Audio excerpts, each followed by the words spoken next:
বাড়িতে বানিয়ে নিলাম একদম পারফেক্ট মুচমুচে ফুচকা।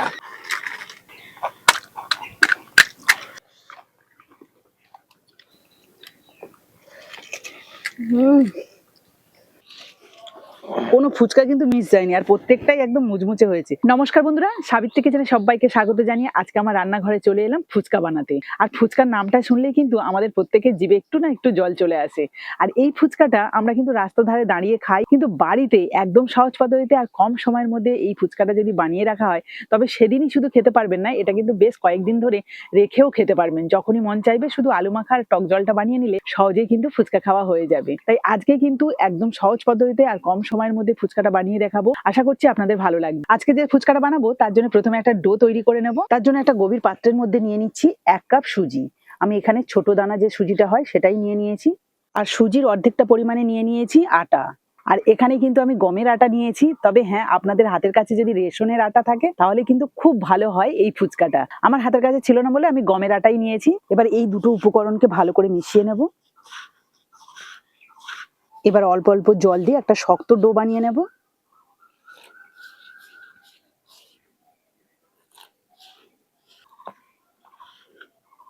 আটা সুজিটাকে বেশ ভালো করে কিন্তু আমি 2 থেকে 3 মিনিট মতো মাখিয়ে নিলাম। একদম টাইট করে বা শক্ত করেই কিন্তু মেখেছি।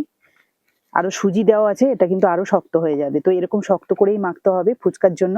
তো এবার এই ডোটাকে আমি ঢেকে রাখবো। এই যে একটা বাটি নিলাম, বাটিটাকে এইভাবে চেপে রাখছি। আর এটা কিন্তু যত বেশিক্ষণ রেস্টে রাখা যাবে ততই কিন্তু ফুচকাটা ভালো হবে। তবে আমার হাতে সময় কম, তাই আমি এটাকে মিনিমাম আধা ঘন্টা মতো রাখবো। তার মাঝেই কিন্তু ফুচকার জল আর আলু মাখাটাও রেডি করে নেব। তো প্রথমে আমি আলু মাখা এবং ফুচকার জলের জন্য একটা মশলা রেডি করব। তার জন্য উনুনটাকে ধরিয়ে নিলাম, বসিয়ে দিচ্ছি কড়াই। এবার মশলা হিসাবে আমি এখানে নিয়ে নিয়েছি 3টে শুকনো লঙ্কা, 1 চামচ গোটা ধনে, 1 চামচ গোটা মৌরি, 1 চামচ জিরে। এগুলোকে শুকনো কড়াই ভালো করে ভেজে নেব।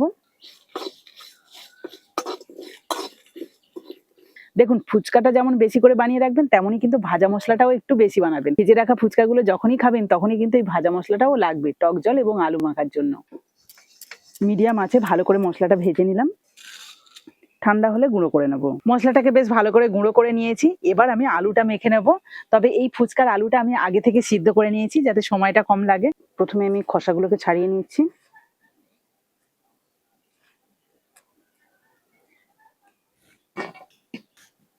এবার এই আলুর মধ্যে দিয়ে দেবো কিছুটা নুন, কাঁচা লঙ্কা কুচি, কিছুটা ধনেপাতা কুচি, অল্প একটু বিট নুন। যে মশলাটা ভেজেছিলাম তার থেকে আমি 1 চামচ এখন দিয়ে দিচ্ছি। এখানে দেখুন কিছুটা ছোলা আর মটর আমি আগে থেকে সিদ্ধ করে রেখেছিলাম, সেটাও দিয়ে দিচ্ছি। এবার সমস্ত কিছু খুব ভালো করে মেখে নেব। ফুচকার দোকানের সামনে গিয়ে যে গন্ধটা পাই সেটাই কিন্তু আমার এখান থেকে পাওয়া যাচ্ছে এখন। আলুটাকে ভালো করে হাত দিয়ে ম্যাশ করে নিলাম। এবার সমস্ত কিছু ভালো করে মাখিয়ে নেব। যেমন ভাবে ফুচকাওয়ালারা মাখে ঠিক তেমন ভাবেই। তবে অনেক জায়গায় আবার দেখেছি পেঁয়াজ দেয় এই আলু মাখাতে, তবে আমাদের এখানে কিন্তু এই ফুচকার আলু মাখাতে পেঁয়াজ দেওয়া হয় না। আপাতত এই আলুটাকে আমি মাখিয়ে রাখলাম, অল্প একটু ধনেপাতা কুচি আর ভাজা মশলা ছড়িয়ে। তবে খাওয়ার আগে এই আলু মাখাটা আরেকটু ভালো করে টেস্ট করার জন্য কিছু উপকরণ মিশিয়ে নেব। এবার আমি তেঁতুল জলটা বানাবো, তার জন্য আগে থেকে কয়েকটা তেঁতুল এই যে জলে ভিজিয়ে রেখেছিলাম, এটা আমি একটা গভীর পাত্রের মধ্যে নিয়ে নিচ্ছি। এবার ভালো করে চটকে এর শুধু মাঠটা নিয়ে নেব। দেখুন মাঠটা ভালোভাবে বেরিয়ে গেছে। এবার এর মধ্যে দিয়ে দিচ্ছি কিছুটা জল, আর তার সাথে সাথে এই বীজগুলোকে বের করে নিচ্ছি। এই যে পরিমাণ মতো জল দিয়ে দিয়েছি। এবার দিয়ে দিচ্ছি নুন, কয়েকটা কাঁচা লঙ্কা কুচি আর ধনেপাতা দিয়ে দিচ্ছি, আর দিয়ে দিচ্ছি 3টে স্লাইস করা লেবু, 1/2 চামচ বিট নুন। তেঁতুল জল তো রেডি করে নিলাম, তবে হ্যাঁ, গন্ধরাজ লেবু ছাড়া কিন্তু ফুচকাটা যেন অসম্পূর্ণ লাগে। তাই এখন আমি হাতের কাছে গন্ধরাজ লেবুটা না পেলেও গন্ধরাজ লেবুর পাতা পেয়েছি, সেটাকেই কিন্তু ভালো করে একটুখানি হাত দিয়ে ক্রাশ করে এই জলের মধ্যে দিয়ে দিচ্ছি। গন্ধটা কিন্তু এবার সুন্দর বেরোবে। তো বন্ধুরা, ফুচকার জন্য আলু মাখা এবং টক জল তো সবকিছু রেডি করে নিয়েছি। এবার আমার দরকার ফুচকা। তো তার জন্য যে ডোটা বানিয়ে রেখেছিলাম সেটা প্রায় আধা ঘন্টা মতো হয়ে গেছে। এবার আমি ঢাকনাটা খুলে আরো একবার ভালো করে মেখে নেব, তারপরে কিন্তু ফুচকার শেপ দেব। এই দেখুন আগে থেকে কিন্তু অনেকটাই শক্ত হয়েছে। ভালোভাবে মাখিয়ে নিয়ে 3টে কিন্তু রোল করে নিচ্ছি। এই দুটোকে এখন সাইড রাখবো। এবার একটা লেচি থেকে দেখুন একটা লম্বা রোল করে নিয়েছি। এবার এটাকে ছোট ছোট পিস করে কেটে নেব।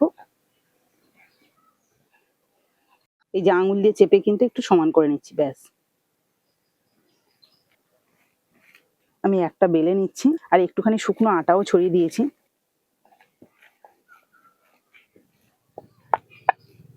বেলে নিয়েছি, এই দেখুন একদম পাতলা করে।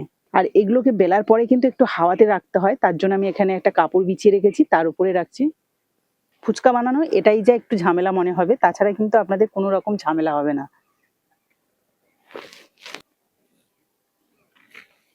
দেখুন বেশ অনেকগুলো কিন্তু ফুচকা সেট দিয়ে নিয়েছি, এখনো কিন্তু আমার কাছে এখানে ডো রয়েছে। মানে বুঝতে পারছেন অল্প ডোতেই কিন্তু অনেক ফুচকা হয়। তো চলুন এখন আমি উনুনটা ধরিয়ে ফুচকাগুলো ভাজতে থাকি। ফুচকা ভাজার জন্য কড়াইয়ের মধ্যে দিয়ে দিচ্ছি কিছুটা সাদা তেল। তেলটাকে বেশ ভালো করে গরম করে নিলাম। এবারে এক এক করে ফুচকাগুলো ভেজে নেব।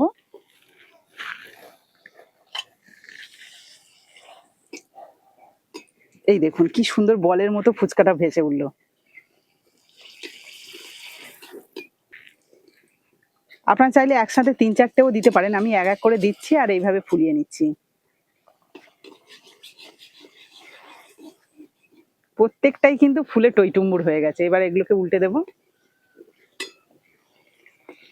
বুঝতে পারছেন তো বন্ধুরা ফুচকা বানানো কতটা সহজ। তবে হ্যাঁ, আঁচটাকে কিন্তু ঠিকঠাক রাখতে হবে। আর আমি যেভাবে বেলে একটা কাপড়ে বিছিয়ে রেখেছিলাম ঠিক তেমন ভাবেই কিন্তু 2 থেকে 3 মিনিট রাখবেন, তারপরে কিন্তু ভাজবেন।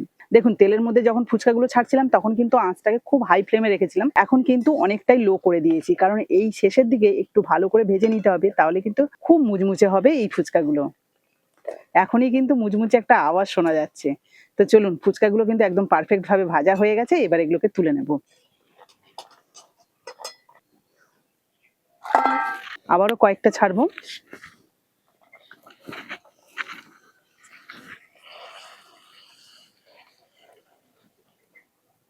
এই ফুচকাগুলো ভাজতে কিন্তু বেশি সময় লাগে না। দেখতে পাচ্ছেন কত সুন্দরভাবে ভাজা হয়ে যাচ্ছে। এই দেখুন। বাইরে বেরোলে বাচ্চা থেকে বড় প্রত্যেকেই কিন্তু একটু বায়না করে ফুচকা খাবার। তো দেখুন বাইরে ওইভাবে ফুচকা না কিনে আপনারা যদি এইভাবে ভেজে রেখে দেন তাহলে কিন্তু বাড়িতেই খেতে পারবেন খুব ভালোভাবে। দ্বিতীয়বারের ফুচকাগুলোও বেশ সুন্দর করে ভেজে নিয়েছি, এগুলোকেও তুলে নিচ্ছি। দেখুন ফুচকা যদি এইভাবে ফুলতে থাকে তাহলে কিন্তু যে ভাজবে তার কিন্তু ভীষণ ভালো লাগবে ভাজতে, মানে মনে হবে যেন সারাক্ষণ ভাজতে থাকি।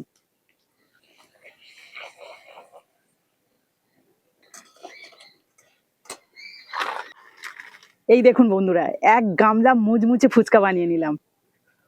এবার দেখুন ফুচকাগুলো খাওয়ার জন্য যে আলু মাখাটা আমি রেডি করে রেখেছিলাম তার মধ্যে যেগুলো চুরমুর মতো হয়ে গেছে সেগুলো একটুখানি হাত দিয়ে ভেঙে দেবো। এই দেখুন কত সুন্দর মুচমুচে হয়েছে, দেখেছেন?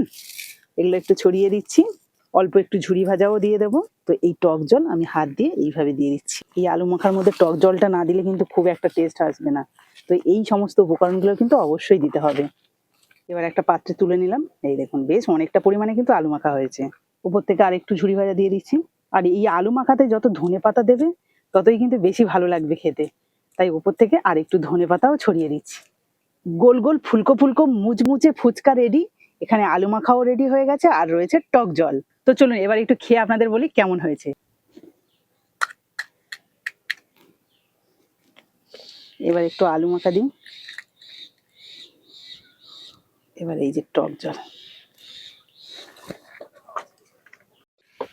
খেয়ে বলো তো কেমন হয়েছে। গরম গরম আজকে আবার চলে আসলাম আজকে ফুচকা।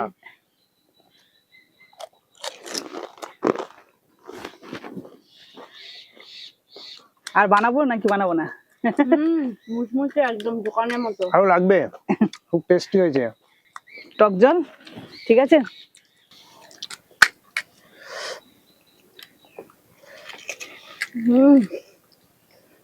আজকে আর ভাত খেতে হবে না, এই ফুচকাতেই হয়ে যাবে, এত ভালো হয়েছে। এ মুচমুচে হয়েছে তো। মুচমুচে আর না খাচ্ছি খাচ্ছি। মুচমুচে দারুণ মুচমুচ করছে।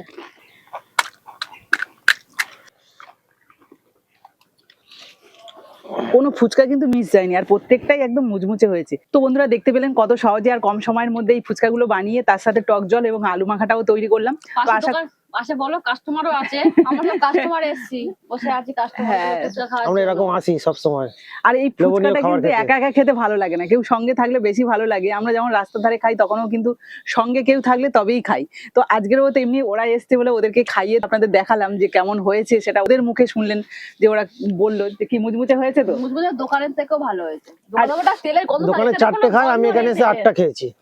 একদম কোনো গন্ধই নেই, মানে এত সুন্দর হয়েছে। একদম তো পরিষ্কার তেল দিয়ে এবং নিজের হাতে পরিষ্কার পরিচ্ছন্ন ভাবেই বানানো। আর এই যে ফুচকাগুলো দেখছেন এগুলো কিন্তু নষ্টও হবে না। এগুলোকে একটা প্লাস্টিক বা কন্টেনারে রেখে দিলে বেশ অনেকদিন ধরে মানে সপ্তাহখানেকও খাওয়া যাবে, কোনো অসুবিধা হবে না। তো আজকের এই রেসিপিটা যদি আপনাদের ভালো লাগে তাহলে প্লিজ একটা লাইক করে বন্ধুদের সাথে শেয়ার করবেন। তো আজকের মতো বিদায় নিলাম, পরের দিন আসবো আবার একটা নতুন ভিডিও নিয়ে। ততক্ষণে ভালো থাকবেন, সুস্থ থাকবেন।